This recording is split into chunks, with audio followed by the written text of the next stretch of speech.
Hey everyone, it's Ty here, author of the Greek fantasy novel Cupid's Academy. I'm going to read an excerpt from chapter 4 of the book, and I hope you enjoy it. Chapter 4. Being an Academy student is like dating a prestigious friend with benefits. Normally, we get respect everywhere we go in Mount Olympus, except for when we're playing away games at Helios High, our rival school. It's only those uppity titans who think that being a love god is overrated. But where do they get off? They're just haters because they couldn't get in. I used to think that if worse came to worse, like it did now that I shot a teacher in the behind, I could always go there and get a degree in raising and lowering degrees, which is a pretty important job too. But the sun gods think that everything should revolve around them, and that they're better than the Olympians simply because they're titans and we're not. Whereas Cupid's Academy accepts you no matter what happens to be your birth race, just so long as you don't up and burn its faculty. I still believe that some gods are just born luckier than others. Ever since he had become captain of the junior varsity discus team, Midas Jr. has led the Academy Lovebirds to 3 undefeated seasons. As the son of a king, Midas Jr. has it all.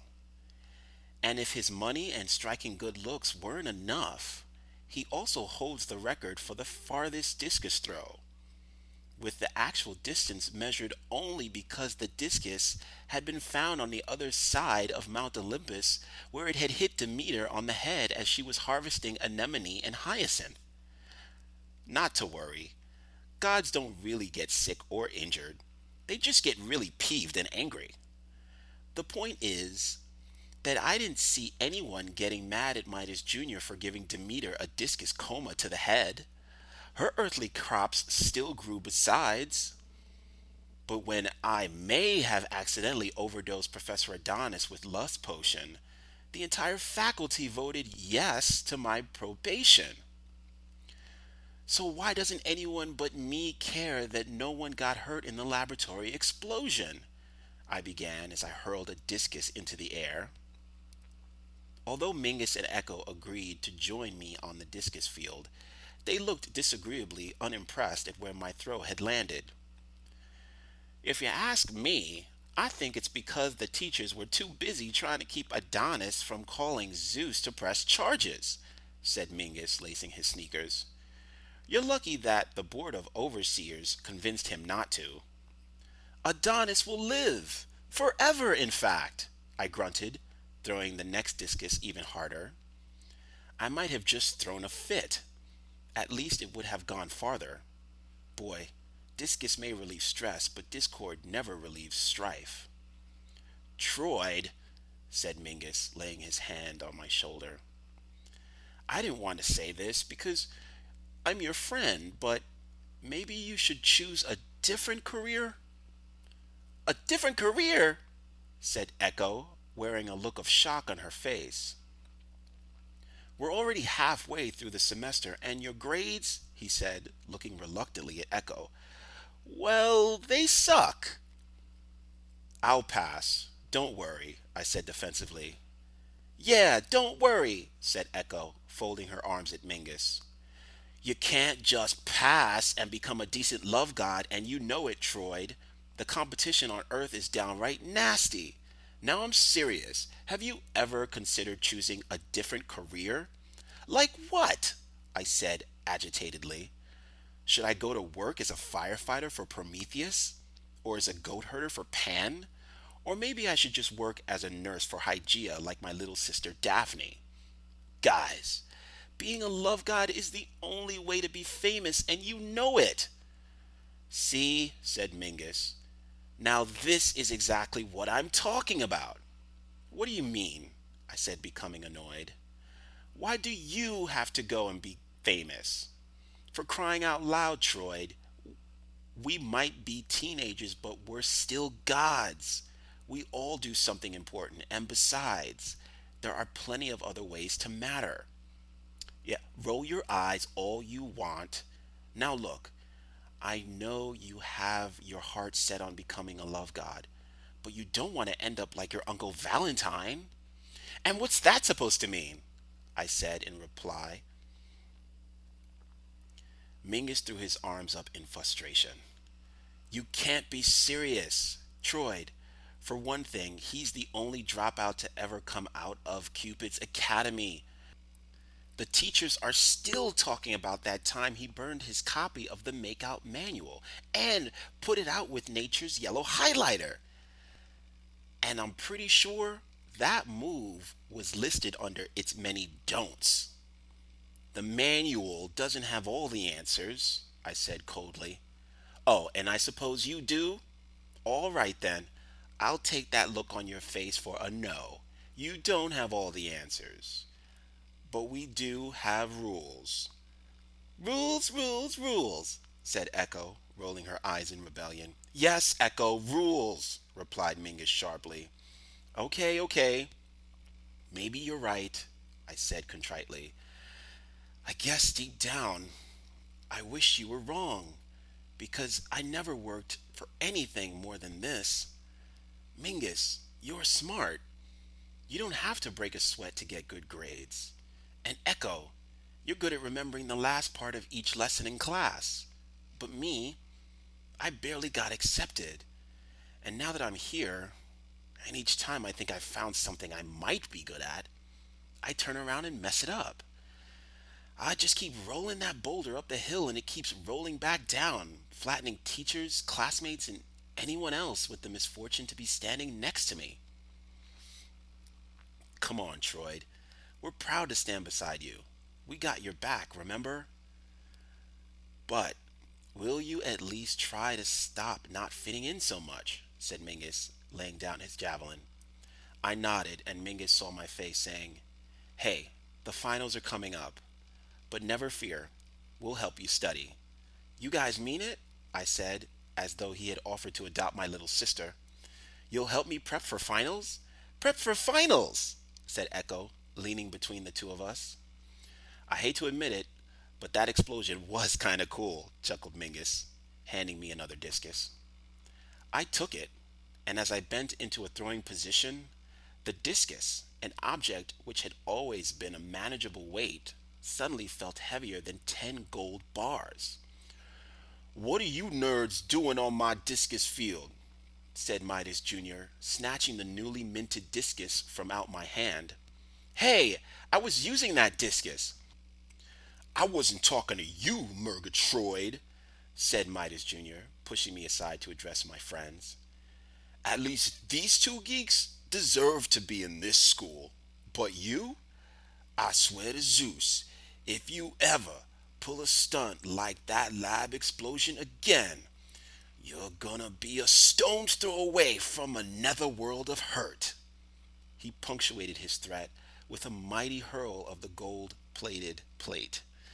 The shiny yellow metal retreated into the clouds like a frightened flying saucer. The name is Troy, I scowled, and I was just trying to clear my head with a discus throw. And yet you look like something Anubis coughed up and buried in the schoolyard. What's the matter, Murgatroyd? Upset that you may have discovered something else you stink at? You stink, said Echo, as Mingus and I held her back. Enough chit-chat. I just came from a little meeting of the student body. And guess who we were talking about? Who, me? I asked, hoping it were someone other than me. Yeah, you, the teenage god of blunder, hurling bloopers and hijinks down on his innocent classmates. We have a message for you, and I volunteered to deliver it personally.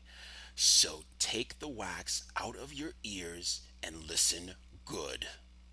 He leant over my ear and whispered, You'll never be the kind of stuff heroes are made of. Troy?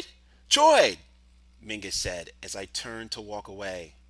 Midas Jr., what did you say to him?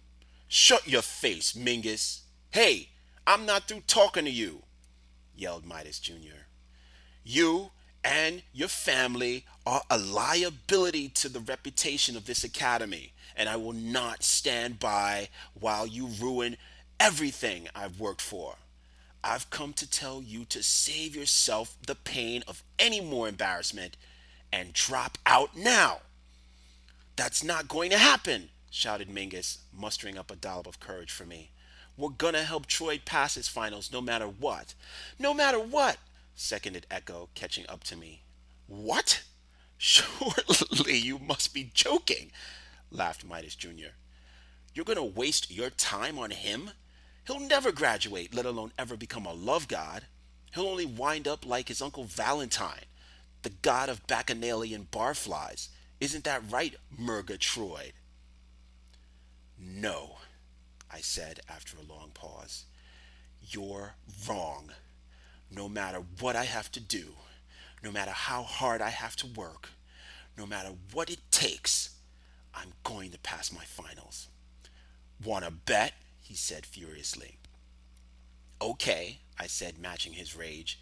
Name your wager. All right, he smirked. I assume you aren't too dumb to know that our final grades are based on how many successful hookups we make. Yeah, so, I said, clenching my fists. Good. Then I bet you by the end of the year, I'll have more simulated humans humping their heads off than you will. The loser, that will be you, has to do 12 labors designed by the winner. Deal? Deal, I said, shaking his outstretched hand, only to be introduced to his vice-like grip. But what does the winner get? How about me? Said the velvety voice. And with a flick of her wrist, Vivacia parted Midas Jr. and I like Poseidon parts the sea with his trident.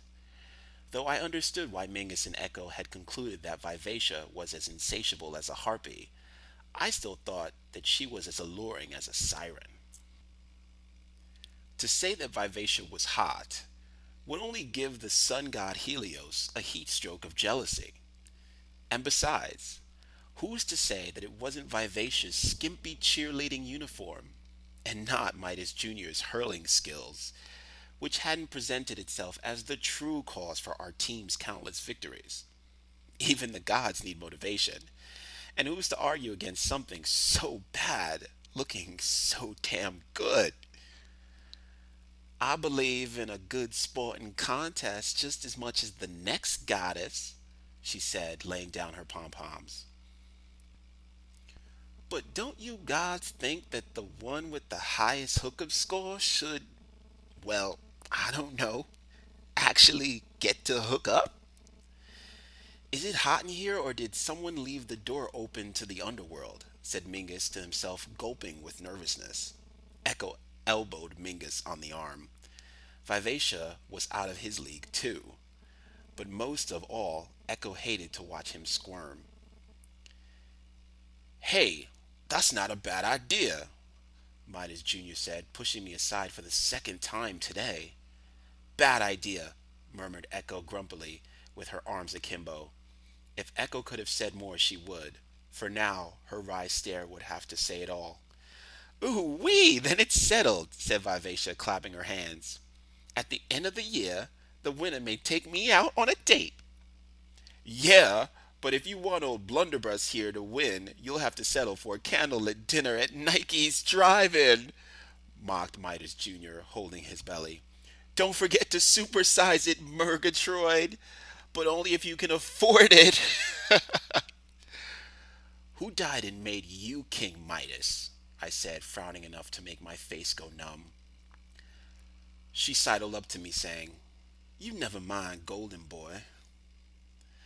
I like nectar, pomegranate, seeds, mead, and a little amaretto to wash it down. A goddess has got to keep her figure after all. I was too smitten to notice the swan-drawn chariot pulling up beside us, but by the time I had, the flying vehicle had lifted Vivacia up and into the air as though she were an angel. Her hair drew back in rivulets, streaming majestically as though tied to a bright pink bicycle with a tiny bell on its handle. Honk, honk, blew the chariot's horn. Ta-ta, she said, waving a queenly wave. I'm off to catch my beauty rest. Good luck, boys, and may the best god win.